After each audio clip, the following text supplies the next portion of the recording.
This tutorial is just a very brief introduction to what it means to solve a quadratic function. This is an example of a quadratic function that has x squared. And the answer is, what is x if y is 0? That's what solutions are. So let's say we make y 0. Well, how do we find out what is x? Well, the reason why you were learning how to factor is so you could rewrite this as two different factors. Now, x plus 5 times x plus 5 equals 0. That means one of those has to be 0. X plus 5 has to equal 0. So you plug that in, x equals negative 5. That's the solution. Now, looking at the graph of it, you'll notice that the parabola is right there crossing the x-axis at negative 5. If y is 0, x is negative 5. Let's try it again. You factor it out. Those factors, in order to equal 0, when you multiply them, have to equal 0. So x plus 3 could equal 0, or x minus 1 could equal 0. So you add 1 to both sides. You just solve.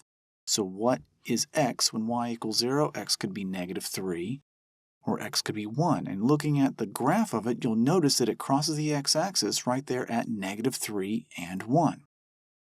Let's try this again. We factor it out. That's why you learned how to factor. And you set them equal to 0. X could equal negative 2, or an x could equal positive 2. And when you look at the graph, you're going to notice that it crosses right there at the x-axis at positive 2 and negative 2. Those are the solutions. And these solutions are called lots of things. They'll call them zeros, they may be called roots, or they can call them the x-intercepts because that's where it crosses the x-axis. So what are the roots of this particular one? Well, if it's graphed, the roots are going to be the x-intercepts. And notice right here you have a set. Negative 2 and 0 are the solutions. It's in braces. It's not a point. Negative 2 and 0. Well, what are the zeros? Let's try to find the zeros of this one. Well, if there's no x term, it's just x squared, and you got a negative 1, no like 3x or anything, you solve it by square rooting. Now, you could factor this one, but typically you would just square root it. You move the 1 to the other side, you add 1, both sides, and then you square root both sides of the equation. X squared, if you take its square root, you're going to get x. And if you square root the 1, there's two possible answers. 1 times 1 is 1, and also negative 1 times negative 1 is 1. There are two solutions when you square root a number. Again, I'm going very quickly. This is just a brief introduction to this. So you're going to get a lot of practice later. So your solution set is positive or negative 1. That's how it's often written. And if it's graphed, it's going to cross the negative 1 and the 1 on the x-axis. It's your x-intercepts. Let's try another one. So what are these zeros? That means if y is 0, what is x going to be? Well, if it can be factored, you set y equals 0 and you factor it, just like I showed you before. So y equals 0, so you have x plus 2 times x minus 1.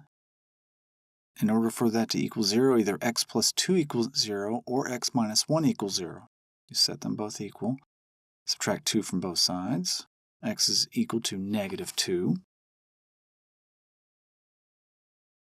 And add 1 to both sides.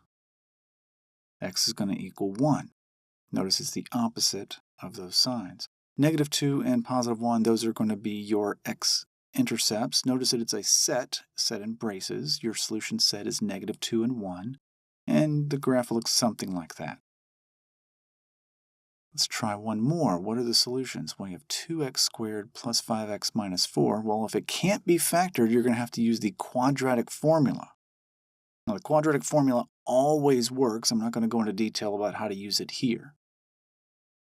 But you would plug in your a, b, and c there, and it'll give it to you. Now, when you graph this, it's going to look something like that. Notice it's not going to be a nice, neat number. That's pretty typical. It's not a big deal. But you'll get more practice with that later. So let's review. What are the solutions, roots, or zeros of a quadratic function? If it's graphed, you find the x-intercepts. If there isn't an x term in the function, you solve it by square rooting. If you can factor it, that's usually the quickest way to find your solutions. You're going to set y equal to 0 and factor it. Set them equal to 0. Solve. And if it can't be factored, you use a quadratic formula. Quadratic formula always works. You can always use that method.